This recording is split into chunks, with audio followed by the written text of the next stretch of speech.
বলাগ্রের Ektarpur boys club মাঠে মুখ্যমন্ত্রী মমতা বন্দ্যোপাধ্যায় জনসভা করলেন। সমস্ত প্রকল্পের কথা স্মরণ করিয়ে দেন তৃণমূল নেত্রী মমতা বন্দ্যোপাধ্যায়। তৃণমূল যেটা বলে সেটাই করে। বাংলায় স্বাস্থ্য সাথী, লক্ষ্মীর ভাণ্ডার সহ কোটি কোটি মানুষ পান। সমস্ত মানুষের পরিবার সংযুক্ত হয়েছে। সরকারি কর্মীদের জন্য বীমা আছে। সরকারি কর্মীদের 25% ডিএ পেয়েছে। ছাত্র ছাত্রীরা এবং আশা কর্মীদের মোবাইল দেওয়া হয়েছে। ধনেখালির শাড়ি থেকে বলাগ্রের নারকেল দিয়ে সুগার তৈরি করা হয়। এবার আমাদের অঙ্গীকার খাদ্য সাথী সহ একাধিক প্রকল্প চলবে। 105টি প্রকল্প রয়েছে। আমরা যেটা বলি সেটা করে দেখাই। ওরা মিথ্যে কথা বলে। এখনো যাদের কাঁচা বাড়ি আছে তাদের পাকা বাড়ি হয়ে যাবে ভবিষ্যতের। দুয়ারে দুয়ারে স্বাস্থ্য ক্যাম্প করবে। বিনামূল্যে এই পরিষেবা পাবে মানুষ। যুবকদের যুব সাথীতে জীবিকার সন্ধান আমরাই করে দেব। অন্যের জমি চাষ করে তারা কখনো কৃষক বন্ধু পেত না। তাদের জন্য ক্ষেত মজুর জন্য আমরা ব্যবস্থা করেছি। কৃষক জন্য জমিতে জল জমে গেলে, ফসল নষ্ট হয়ে গেলে ট্রুপ ইন্স্যুরেন্স আছে। 8 লক্ষ মেট্রিক টন ধান কৃষকদের কাছ থেকে কেনে সরকার। আলু চাষিদের জন্য ইন্স্যুরেন্স স্কিম করা হয়েছে।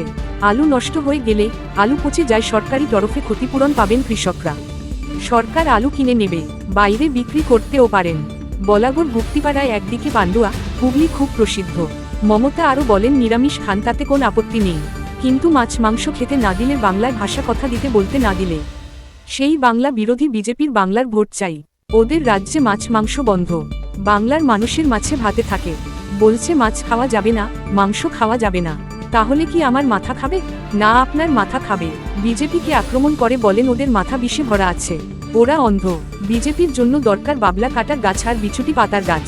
ওরা ধোঁকাবাজির দল, অত্যাচারী দল, স্বৈরাচারী দল, মহিলা বিরোধী দল, নাম কাটারির দল। FIR এর নামে অনেক চক্রান্ত চলছে। যতই করো চক্রান্ত, ওরে অপদার্থ, তোমরা ব্যর্থ। বাংলা এসে বলছে সোনার বাংলা করব।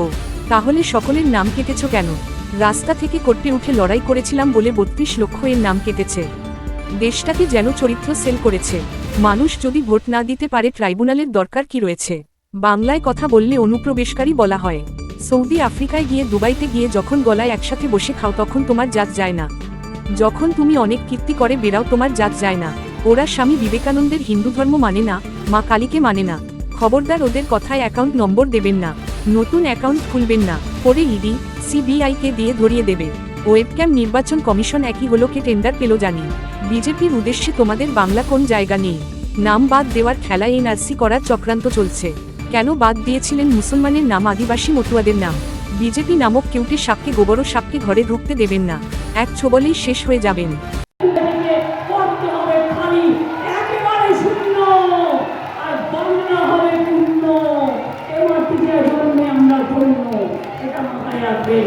জয় হিন্দ, বন্দে মাতরম, ইনশাআল্লাহ, জয় জোহার, সত শ্রী আকাল জি, জয় জিনেন্দ্র।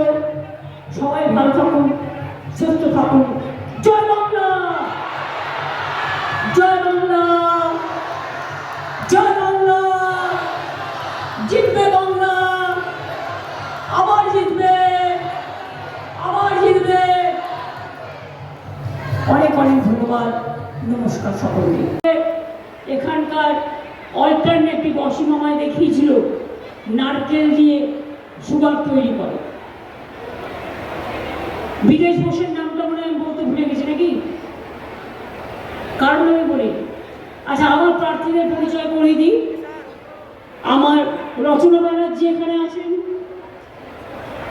আমার সাথে অসীম কুমার মাঝি আছেন, আমার সাথে আমার দীর্ঘদিনের আমার সাথী অসীম মাঝি, শ্যামাপ্রসাদ রায় ব্যানার্জি, নবীন গাঙ্গুলি আমার খুবই পরিচিত।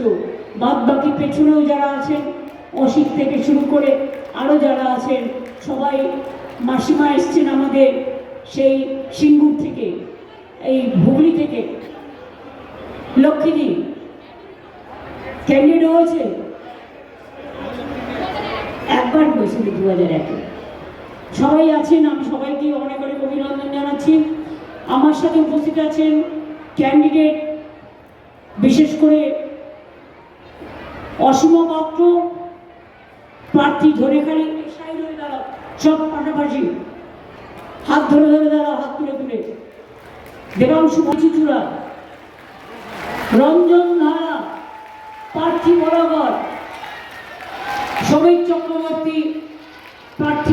এই সবাই দিকে চলে আসো, অসীম আগে আসো, তারপরে তোমরা সব ওরম করে না, হাত তোলো। আগে অনেক চক্রান্ত ভোজ আমরা রাখি, আবার বলি যতই করো চক্রান্ত ওরে অপদার্থ হবে তুমি বাধ্য।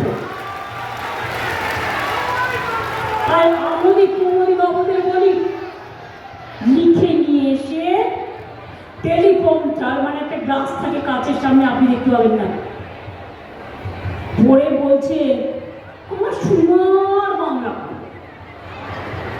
সোনার বাংলা করবো তো। সোনার বাংলার লোকেদের মারছো কেন? অত্যাচার করছো কেন? মাছ মাংস ডিম বন্ধ করেছো কেন? মহিলাদের নাম কেটেছো কেন? তপশিলীদের নাম কেটেছো কেন? সংখ্যালঘুদের নাম কেটেছো কেন? আদিবাসীদের নাম কেটেছো কেন? হিন্দুদের নাম কেটেছো কেন? মুসলমানদের নাম কেটেছো কেন? শিখদের নাম কেটেছো কেন? গুজরাটিদের নাম কেটেছো কেন? খ্রিস্টানদের নাম কেটেছো কেন? আমি জানতে চাই। রাস্তা থেকে কোর্টে লড়াই করেছিলাম বলে 32 লক্ষ লোকের নাম উঠেছে। আগামী দিন আবার লড়াই হবে, দরকার হলে প্রত্যেকের নাম তোলার ব্যবস্থা করতে হবে, আইনত সাংবিধানিক অধিকার। ওদের পরিকল্পনা যেন চৈত্র সেন মানুষকে নিয়ে, চৈত্র সেন করছে মানে সেরে কনসেশন হয়, একটু কনসেশন ফ্রি মানুষ জিনিস কিনতে যায়, এটা আমাদের পরম্পরা, যেন দেশটাকে চৈত্র সেন করছে। বিজেপি ভ্যানিশ ওয়াশিং কমিশন আর তার কিছু দল, মানুষ যদি ভোট দিতে না পারে তো ট্রাইব্যুনালের দরকারটা কি শুনি? কেন ট্রাইব্যুনাল তৈরি করেছিলেন? যে মানুষকে অ্যাপিল করবার জন্য। তারপরে বলছেন প্রজেন্ট করে দিলাম, এটা কি? আবার আমরা চ্যালেঞ্জ করব, আমরা জানতে চাইব, জানবার অধিকার আছে, মানুষের নাম তোলার অধিকার আছে, ভোটাধিকার আছে। বাংলায় কথা বললেই অনুপ্রবেশকারী। কি আমদি প্রমোদি ভাই সৌদি আরবিয়ায় গিয়ে সম্রাটের গলা ধরে কোলাকুলি করলে তখন তোমার যার যায় না? দুবাইতে গিয়ে যখন তুমি একসাথে বসে খাও তখন তোমার জাত যায় না? যখন তুমি অনেক মহা কীর্তি করে বেড়াও, ইসরায়েল থেকে ইরান, ইরান থেকে আমেরিকা, আমেরিকা থেকে সর্বত্র, আকাশ থেকে পাতাল, তখন তোমার জাত যায় না? আর এখন তোমার ভোটের সময় মনে পড়ে, আসলে কি জানি তো, এরা রামকৃষ্ণ পরমহংসদের হিন্দু ধর্ম মানে না, আমরা ওইটা মেনেই চলি। স্বামী বিবেকানন্দের হিন্দু ধর্ম মানে না, এরা মা দুর্গার হিন্দু ধর্ম মানে না, মা কালীর মানে না, মাঝের থানের মানে না, জায়েদ খানের মানে না, হজরতের মানে না, হজরত মোহাম্মদের মানে না, এরা গুরু শেখ বাহাদুর সিংহেরটা মানে না, গুরু নানকেরটা মানে না, মহাবীর জৈনেরটার নামে মানে না, বুদ্ধ যে বোধিসত্ত্ব তাদেরটা মানে না। নিজেরা একটা তৈরি করেছে মন গড়া।